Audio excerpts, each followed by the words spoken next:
There are celebrities who age gracefully into retirement, surrounded by luxury, adored by the public. Their later years a quiet reward for decades of hard work. And then there is Danny DeVito. At 80 years old, the man who made the world laugh harder than almost anyone else in Hollywood is living a life that, when you look closely enough, carries a weight most people never see. Behind the jokes, behind the iconic characters, behind the legendary career that spanned more than 5 decades, there's a story that is genuinely heartbreaking. A story of physical suffering that never went away. A story of a marriage that crumbled after 30 years. A story of a man who fought for everything he ever had and still found himself, at 80, facing a world that had changed around him in ways he never expected. This is not the Danny DeVito the public thinks it knows. This is the real one. To understand how Danny DeVito lives today, you have to understand where he came from, because the beginning of his story set the tone for everything that followed. He was born on November 17, 1944, in Neptune City, New Jersey, a small town that held very little promise for a boy who would grow up to become one of Hollywood's most recognizable faces. From his very first days, life pushed back against him. He was the youngest child in a family where his arrival was not exactly celebrated. His mother, Julia, was already 40 years old when he was born and had her hands full with older children. She was not shy about admitting, even years later, that she had not wanted another baby. That is not a small thing for a child to carry. The knowledge, whether spoken directly or absorbed through the atmosphere of a household, that your presence was not anticipated, not planned for, not wanted, leaves a mark that no amount of success can fully erase. Danny DeVito carried that mark his entire life, and while he rarely spoke about it in terms of trauma, people who knew him well understood that his hunger to be seen, to be acknowledged, to be irreplaceable in every room he entered, was not accidental. It came from somewhere deep and early. His father, Daniel DeVito Sr., was a complicated man. During the day, he ran a small business and was known around the community as friendly, approachable, even charming. But nighttime brought a different version of the man. Alcohol changed him. It made him loud, unpredictable, and sometimes violent. As a small boy, Danny learned to read the subtle signals of his father's mood the way some children learn to read books.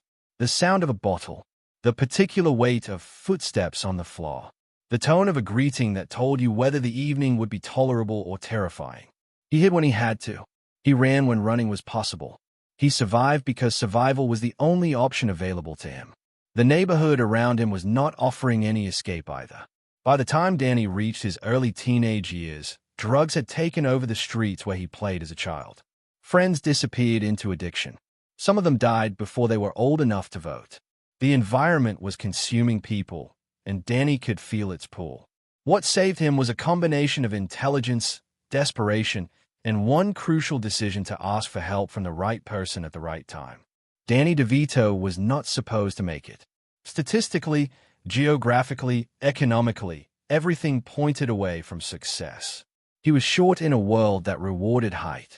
He was strange-looking in an industry that worshipped conventional beauty.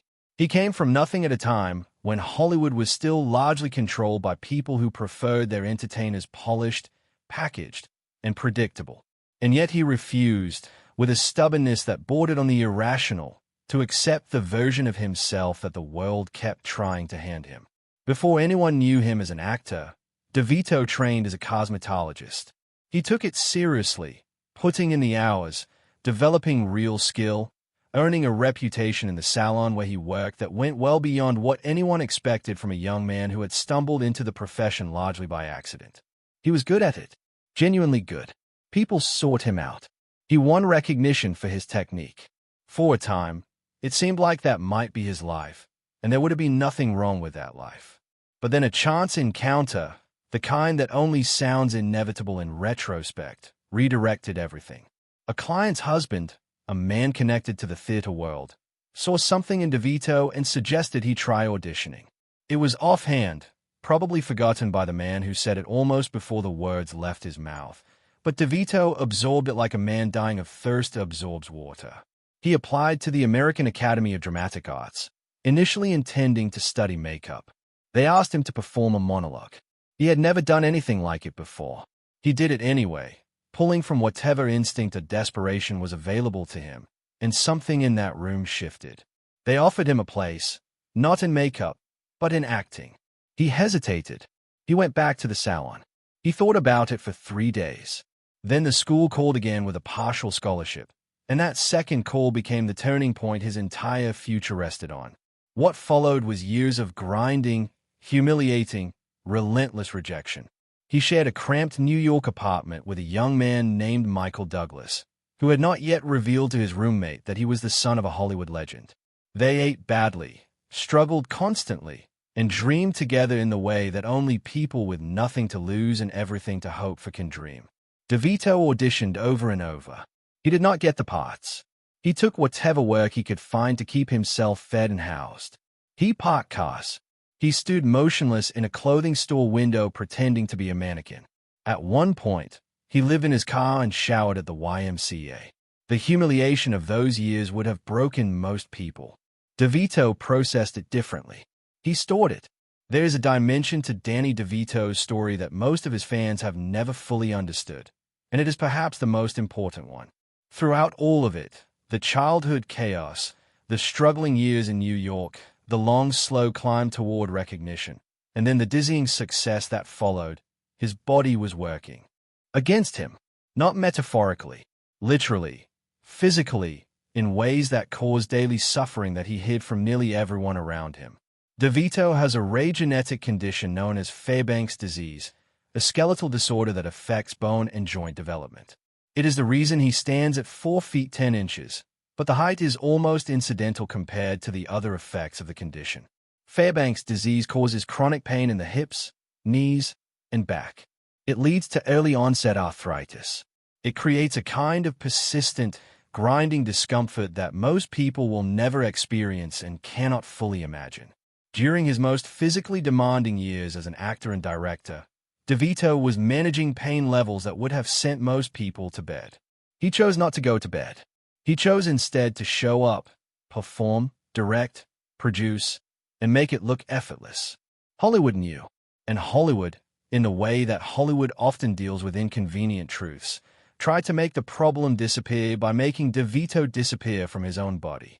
Producers and studio executives suggested surgery, not minor procedures, but significant interventions designed to alter his appearance, to make him look more like the kind of person the industry had decided audiences wanted to see. One offer reportedly reached the equivalent of nearly $1 million in today's money. A contract was drawn up. DeVito took the contract and burned it on a beach. His response to that pressure became one of the defining statements of his career. He had no interest in becoming a second-rate version of something he was not. He would be exactly who he was, completely, unapologetically, or he would be nothing. That conviction cost him things.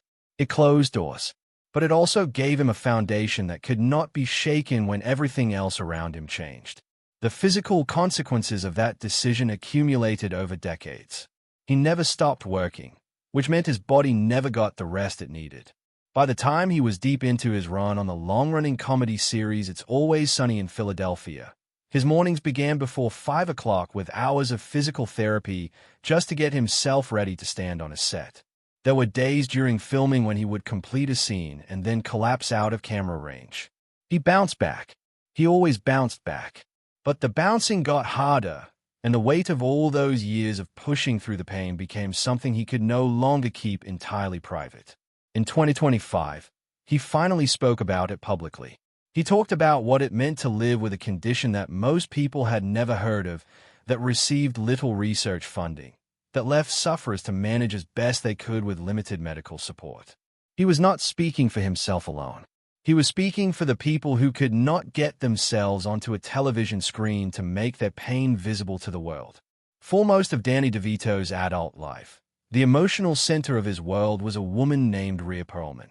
They met under circumstances that belonged more to a movie than to real life.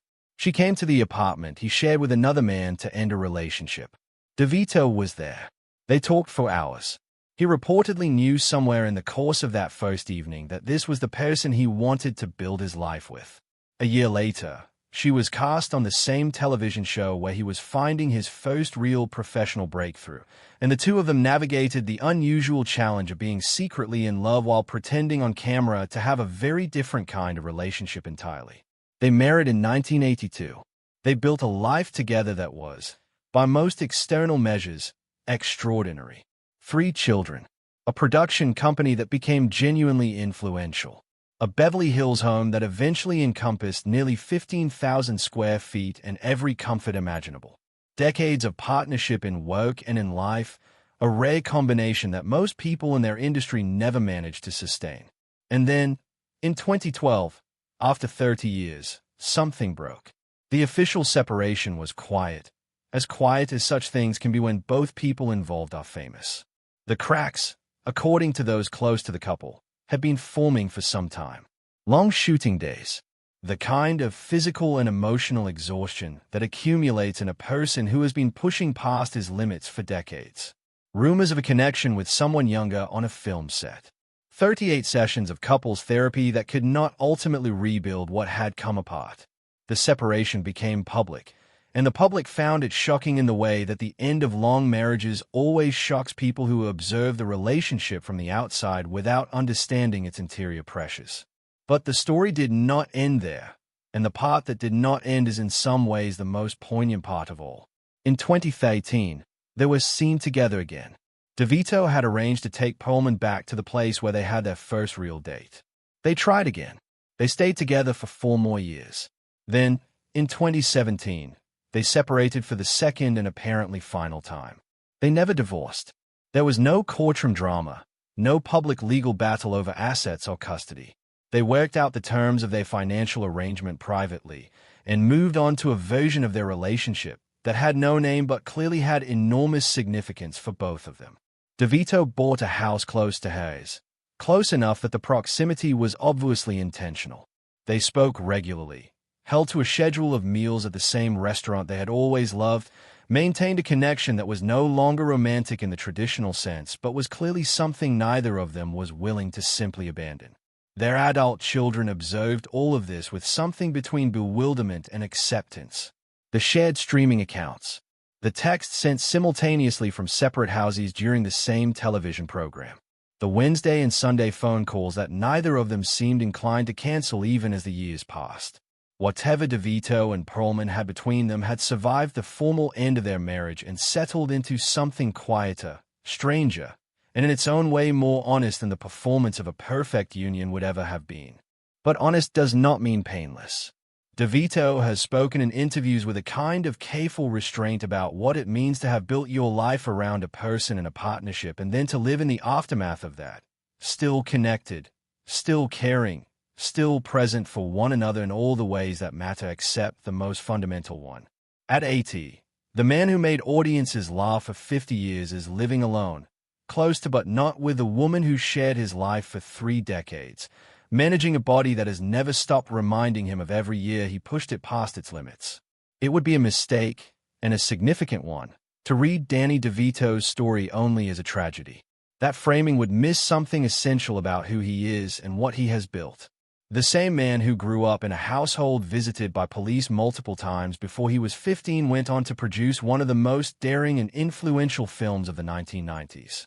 The same man who was told he was too short, too strange, too different to ever carry a film went on to earn tens of millions of dollars, proving that conventional physical standards were irrelevant to genuine talent. The same man who burned a Hollywood contract rather than change his face gave us characters